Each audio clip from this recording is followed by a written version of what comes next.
Good morning guys! So, ngayong araw magluto tayo ng tinolang manok. Simple lang naman yung ingredients doon, ano? So, meron na tayo ditong nakat na chicken thigh. Kinat ko lang ito ng maliliit para mas mabilis siyang maluto. And then, meron din tayo ditong nakat ng sayote, sile, at saka ng luya. Nung nakaraan ko pa ito na-prepare kasi dapat nung last week pa yata ako magluto ng tinolang manok pero hindi siya natuloy. Hindi ko lang kung ano pa yung naging ulam namin ng araw na yon. And then, meron din tayo dito na frozen na dahon ng sile. So, yun lang yung simpleng ingredients natin. Pero parang masarap siyang lagyan ng gata. Kasi parang napanood ako dati na tinolang manok tapos nilagyan ng gata. So, tingnan natin kung masarap yun. So, yan. Umpisahan natin magluto. So, guys, nag-iinit na tayo ng mantika para makapag-isa na tayo ng ating luya. So, ayan.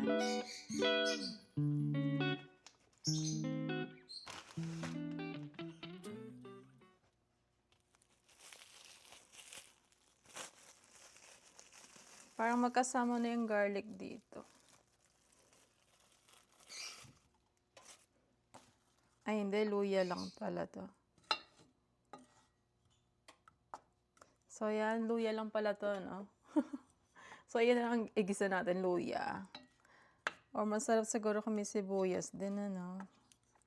Siguro magkakataka ng sibuyas. Wala pala tong kasamang sibuyas.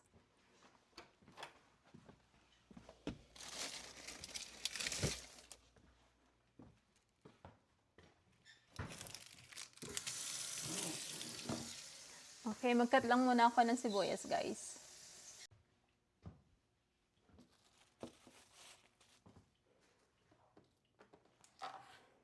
So, ayan, nakapag-cut na tayo ng sibuyas at saka bawang. Sama na natin ito para sabay-sabay na sila mag-isa.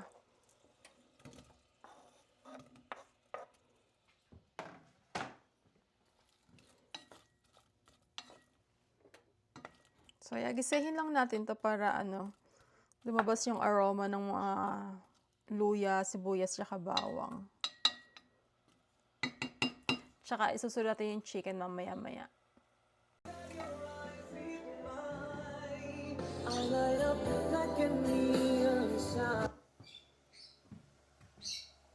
So, okay na yung ating ginigisang mga gulay dito. Lagyan na natin yung ating chicken.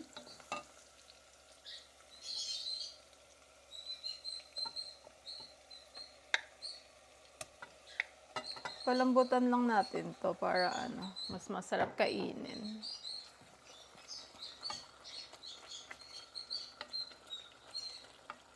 Masarap sana malunggay kaso mahirap naman like yung hiwal-hiwalayin pa sa tangkay. Pero meron naman nabibiling frozen na malunggay. So, ayan. Palambutin lang natin tong ating chicken. And then, susunod natin yung sabaw. And then, sayote. And then, yung sili. Ay, actually, lagyan na natin yung sili. Pwede naman na to. I-cut lang natin.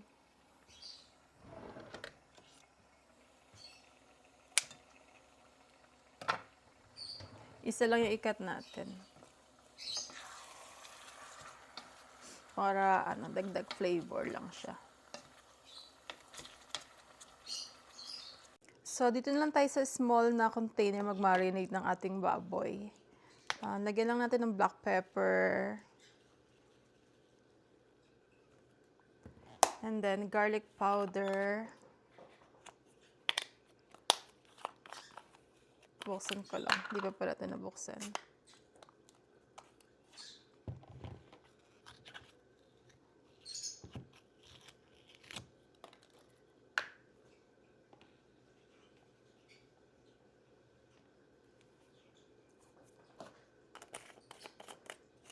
Then, lagyan natin ng paprika.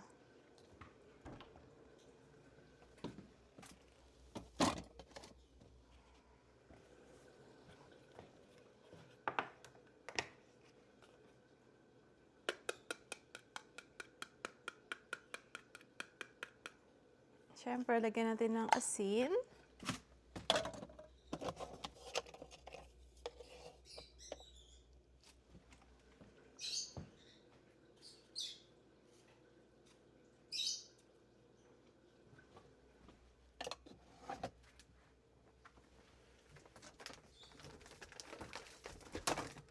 And then, lagyan natin ng brown sugar para medyo matamis.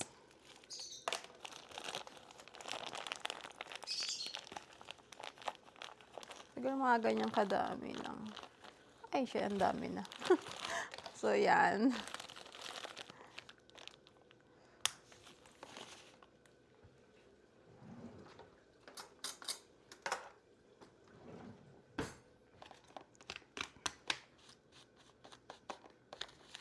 Haluin lang natin para pag nilagay natin yung baboy, pantay-pantay yung lasa niya.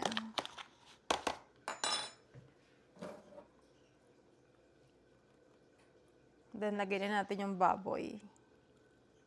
Ito yung kinat ko ng pork belly yung nakaraan, na pang-adobo sana.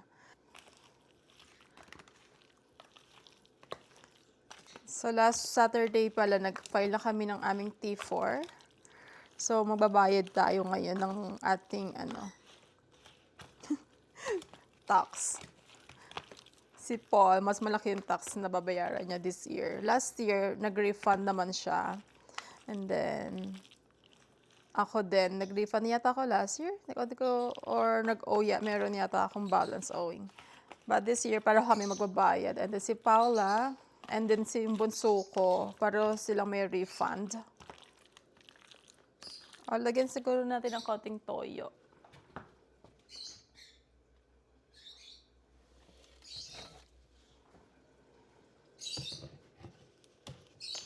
Para hindi naman masyadong maputla.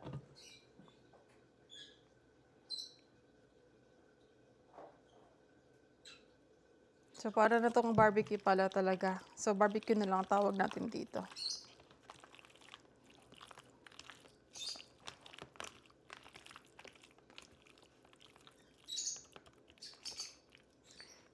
Okay. So, yan ang ating pork na marinade. And then, sunod na natin yung chicken natin. So, sa chicken thigh naman natin, i-marinate naman natin siya sa salt and pepper, and then garlic. Then, lagyan natin ng itlog.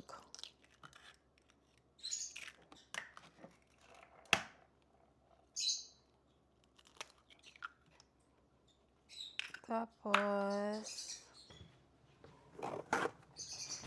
lagyan natin ng asin,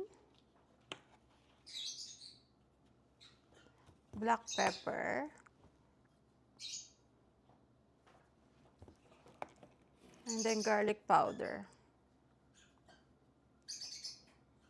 Then, lagyan din natin ng konting soy sauce para Ay, wag na kasi baka umalat pala, no? Parang marami tayong nalagay na asin. So, haluin lang natin. So, bukas ko pa to lulutuin para may baon si Paul. So, lagay na natin yung ating manok.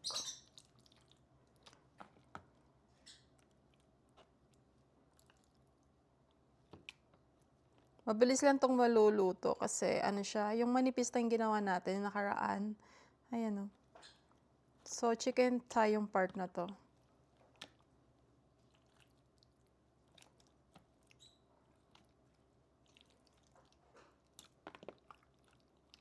Chicken, and then ito yung ating na marinate na baboy.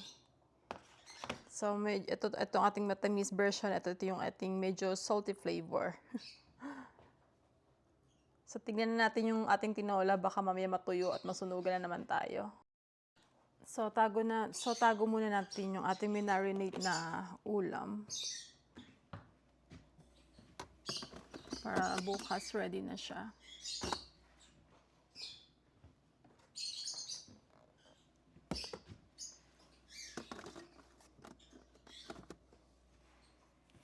Kalat ng fridge natin,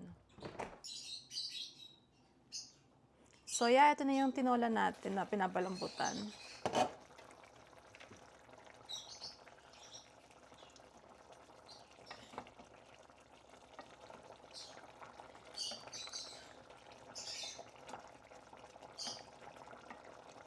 And then, lagyan natin yung gata.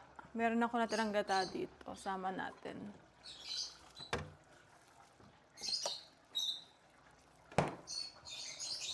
Hindi ko matandaan kung saan ko ito ginamit. Ba't ba nagbukas ako nito?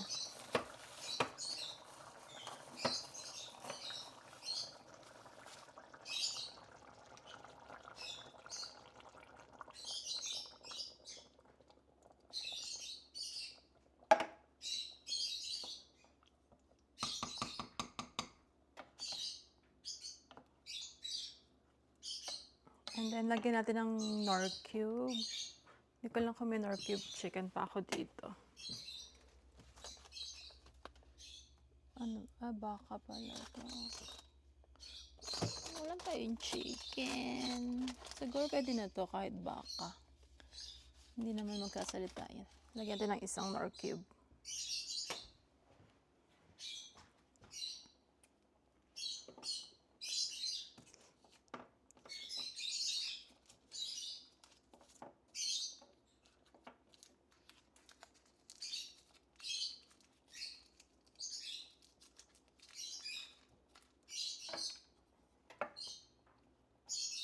Parang masarap chicken curry na lang to. Chicken curry na lang kaya gawin ko.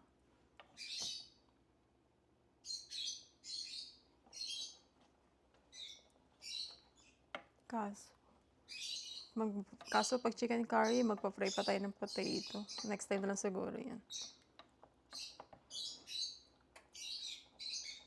So, hintayin lang ulit natin kumuluto. And then, lalagay na natin yung ating sayote. Actually, pwede natin lagay yung sayote kasi medyo matagal umano to, diba? Medyo matagal lumambot. So, lagay na natin.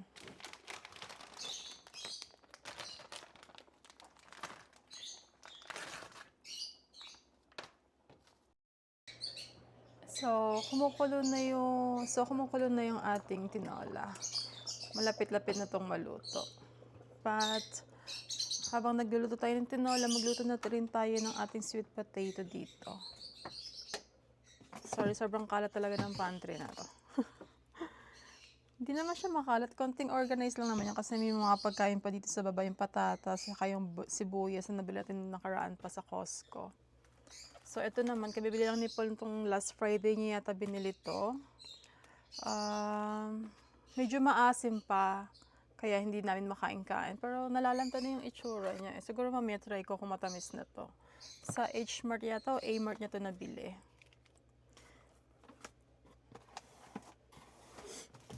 Mahirap kapag maliit yung pantry. Ano. Kuha tayo ng sweet potato.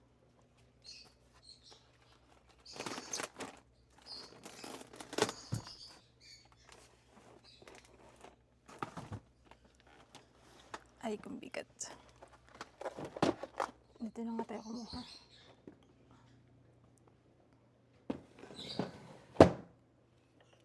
So, nag-preheat na tayo ng oven natin.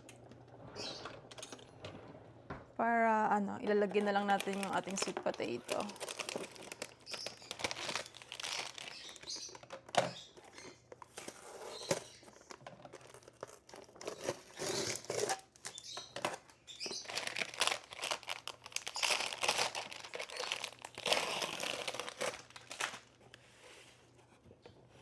Hugasan lang natin. Ito maganda siya guys, maliliit lang. Mabilis lang tong maluto. Hugasan lang natin dito.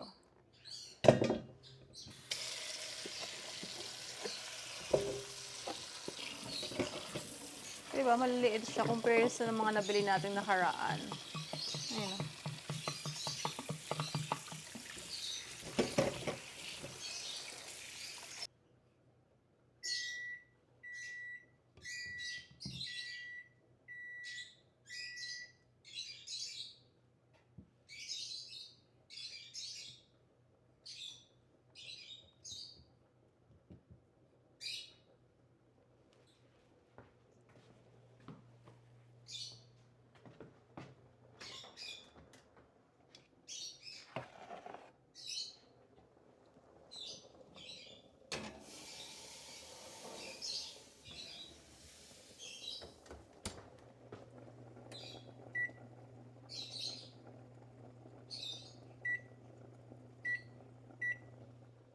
So, mga 30 minutes lang yung ginawa natin. And then yung ating chicken tinola, almost maluluto na to.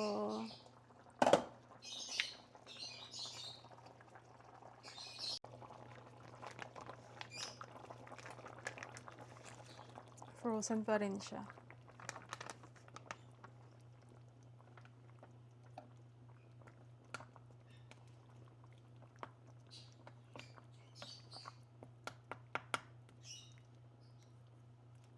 Pero mabilis naman yung lalambot or like mabilis siyang matutunaw. Ito na yung ating tinolang manok na pang-dinner natin tonight. So yan, ang bilis lang yung naluto. Hinintay ko na lang maluto yung sweet potato kasi 23 minutes pa siya. So, hi guys! Nakakain na tayo ng lunch kanina and then nakaliko na rin ako. Masarap pala yung ganong luto sa tinola na may gata. Ngayon ko lang na-try yun eh. And then, baka lutuin ko na rin yung pork namin narinig ko kanina kasi mukhang di aabot yung ulam namin hanggang bukas. Kasi konti lang din naman yung chicken na yon and then maliliit lang yung cuts. So, yeah. Lulutuin ko na lang ngayon yung pork para may dagdag tayong ulam for tonight na dinner. So, ayan, nilagay ko na yung ating pork na minarinate kanina. Ayan, so kasya na yun hanggang bukas na baon ni Paul.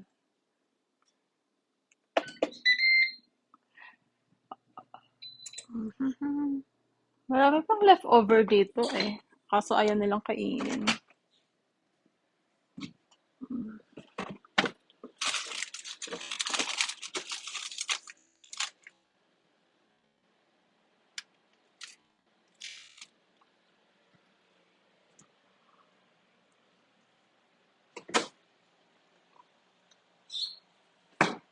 Hi guys, nandito lang ako sa bonus room habang hinihintay ko yung niluluto ko sa baba na pork.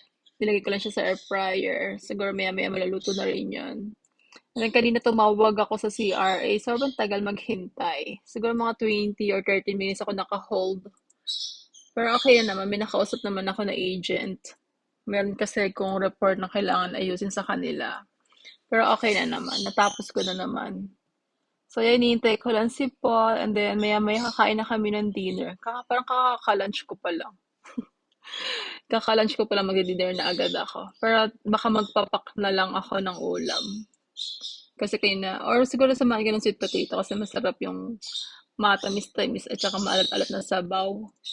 Okay, balikan ko na lang kayo guys mamaya kapag kakain kami ng dinner. So guys, ito na yung niluto natin na pork kanina. Na air fryer natin siya. Lasa siyang para siya naglasang tocino. Siguro dahil sobrang tayo ng lagay ng asukal kanina, medyo matamis siya. Pero okay lang din naman. Then ito yung niluto nating tinola. Ayan. Ito yun yung kaninang niluto ko na sweet potato.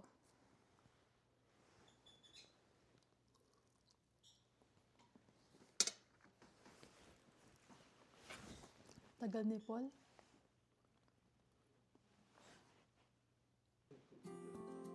Gulay.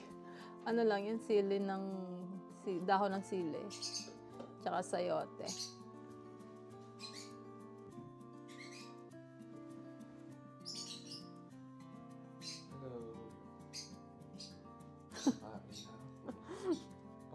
Gusto mo buksan ilaw?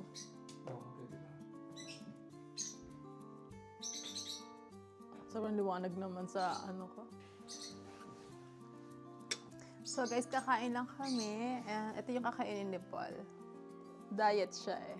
Diet ka ba? Lasang tocino. Oo nga eh. Lasang tocino, no?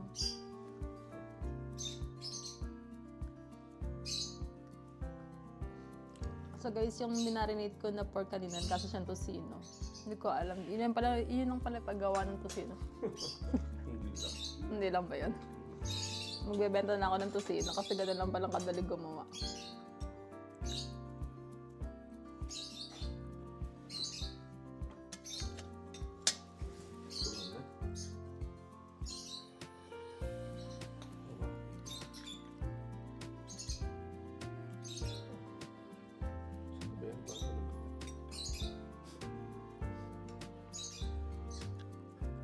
Sige guys, kakain lang kami.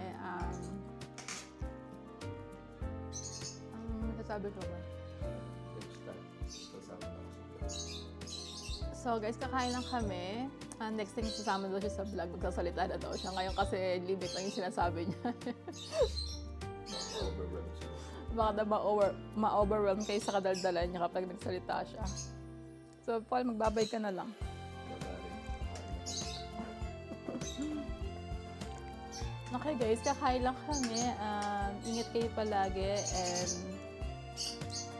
have a great Monday everyone. Bye!